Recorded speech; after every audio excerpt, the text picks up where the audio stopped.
Bismillahirrahmanirrahim. Assalamualaikum warahmatullahi wabarakatuh. Alhamdulillah. Wassalatu wassalamu ala rasulillah wa ala alihi wa sahbihi wa mawala. Rabbi syrah li sadri wa yassir li amri wa hlul 'uqdatam min lisani yafqahu qawli. Rabbi zidni ilma warzuqni fahma. Para pemirsa ACTV yang Allah muliakan, alhamdulillah kita bersyukur kepada Allah. Allah masih memberikan kita kesehatan, memberikan kita kesempatan.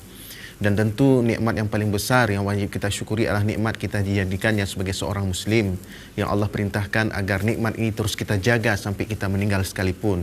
Allah berfirman, "Wala tamutunna illa wa antum muslimun." Janganlah kalian mati melainkan mati sebagai seorang Muslim. Salat berisalam tidak lupa kita sampaikan kepada Nabi kita yang mulia, Nabi Muhammad sallallahu alaihi wasallam, dan juga kepada keluarga dan sahabat beliau sekalian. Para pemirsa ACTV Allah muliakan, pada kesempatan pagi ini di Ustaz Menjawab kita akan berbicara dengan tema bukan Wahabi.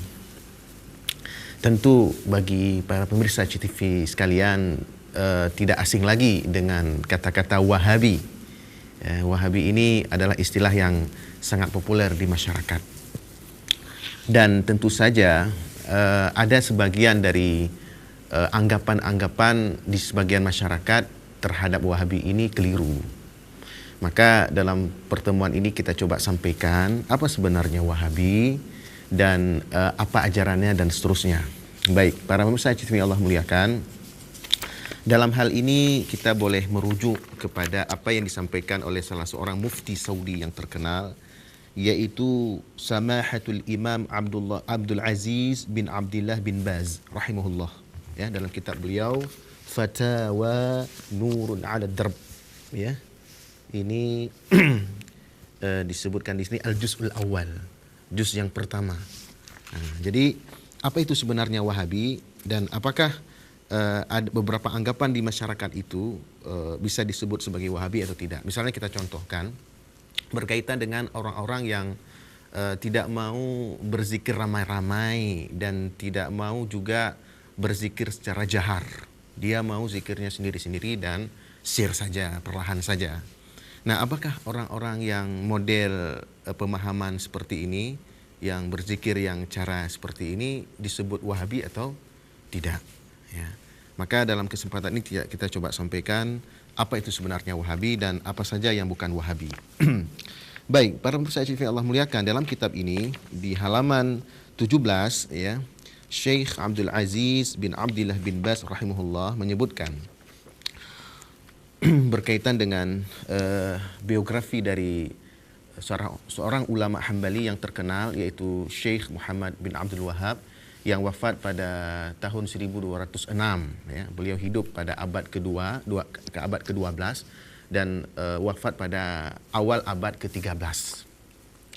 Nah, di halaman ini Syekh Muhammad bin Abdul Wahhab disebutkan dengan pemahaman bahwasanya beliau ini adalah orang yang telah mengenalkan kepada masyarakat Jazirah Arab saat itu kepada dakwah tauhid. Nah, ini penjelasan dari Syekh Abdul Aziz bin Abdullah bin Baz. Kata beliau, fasarat da'watuhu tajdidiyatan islamiyatan 'azimatan nafa'allahu bihal muslimina fi jaziratil arabiyyah wa fi ghairiha rahimahullahu rahmatan wasi'ah.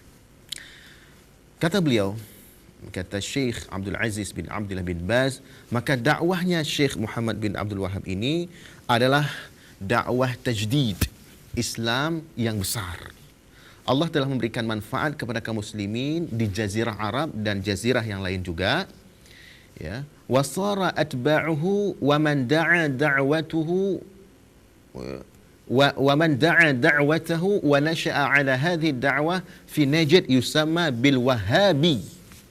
Dan pengikutnya dari Syekh Muhammad bin Abdul Wahhab dan orang-orang yang mengikuti dakwahnya, yang mengajak seperti dakwahnya, wa nasha'a 'ala hadhihi ad-da'wah, ya, dan kemudian muncul di atas dakwah ini di Najd, yusamma bil Wahhabi, maka orang itu dinamai dengan Wahabi.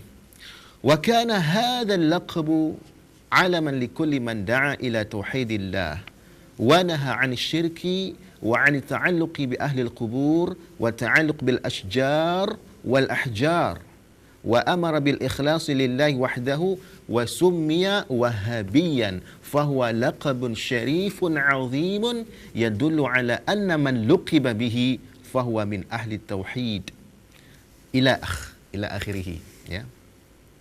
Jadi kata Syekh Abdul Aziz bin Abdullah bin Baz rahimahullah, laqab ini, gelar ini ditujukan kepada setiap orang yang mengajak kepada tauhid, kepada Allah Azza wa Jalla, melarang dari perbuatan syirik, kemudian melarang juga untuk ta'alluq kepada ahli kubur, bergantung kepada ahli kubur, bergantung kepada pohon-pohon dan batu-batu, dan juga menyuruh untuk melakukan perbuatan yang ikhlas karena Allah saja, wasummiya wahabiyan, dan dinamailah ia wahabi.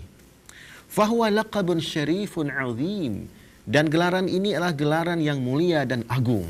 Kata Syekh Abdul Aziz bin Abdullah bin Baz, yadullu anna man luqiba bihi fahuwa min ahli tauhid, menunjukkan bahawa orang yang digelar dengan gelar wahabi ini adalah termasuk ahli tauhid. Ini penjelasan dari Syekh Abdul Aziz bin Abdullah bin Baz dalam kitab beliau ini, Fatawa Nurun 'ala Darb al-Juz'ul Awwal, ya. Dan kata beliau pada alinea berikutnya, hadha huwa aslu hadhihi tasmiyati wa hadha laqabi huwa nisbatun ila Syekh al-Imam Muhammad ibn Abdul Wahhab bin Sulaiman bin Ali at-Tamimi al-Hanbali ad-da'i ila Allah Azza wa Jalla rahimahullahu rahmatan wasi'ah. Inilah dasar penamaan ini dan gelar ini. Ianya adalah nisbah kepada Syekh Al-Imam Muhammad ibn Wahhab bin Sulaiman bin Ali at-Tamimi al-Hanbali, orang yang bermazhab Hanbali. Ad-da'i ila Allah Azza wa Jalla, beliau adalah orang yang mengajak kepada Allah Azza wa Jalla rahimahullah rahmatan wasi'ah. Semoga Allah memberikan rahmat kepada beliau dengan rahmat yang luas. Faqad nasha'a fi Najd wa ta'allama fi Najd. Maka beliau sebutkan, ya, bagaimana perjalanan ilmiah dari Syekh Muhammad bin Abdul Wahhab ini. Bahawa Syekh Muhammad bin Wahhab itu, beliau itu muncul di Najd. Kalau sekarang di Riyadh, ya, di Saudi Arabia. Dulunya namanya Najd, ya. Beliau muncul di Najd, wa ta'allama fi Najd, beliau belajar di Najd, thumma safara ila Makkah wal Madinah wal Iraq wal Ahsa wa akhadha an ulama'iha min ahli sunnah. Kemudian beliau mengadakan perjalanan jauh ke Mekah, ke Madinah, ke Iraq, ke Ahsa, dan beliau mengambil ilmu dari ulama-ulama ahlu sunnah yang ada di sana. Thumma raja'a ila Najd fara'a man nas fihi minal jahl wa ibadatil qubur wal ghulu fiha wa syirk billahi subhanahu wa ta'ala wa du'a'il amwat wal isti'anati bihim wal bina'i ala quburihim fada'a ila Allah. Kemudian beliau kembali ke Najd, ke tempat kelahiran beliau. Lalu beliau melihat orang-orang di Najd tersebut itu dalam kebodohan.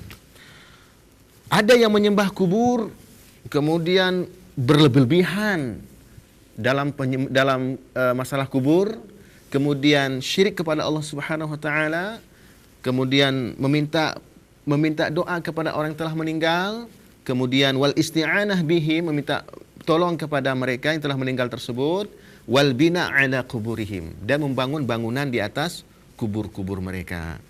Fada'a ila Allah. Lalu Syekh Muhammad bin Abdul Wahhab ini mengajak kepada Allah Azza wa Jal, wa arsyadan nas wa nahahum 'anil syirk, dan membimbing masyarakat itu dan melarang mereka dari perbuatan syirik.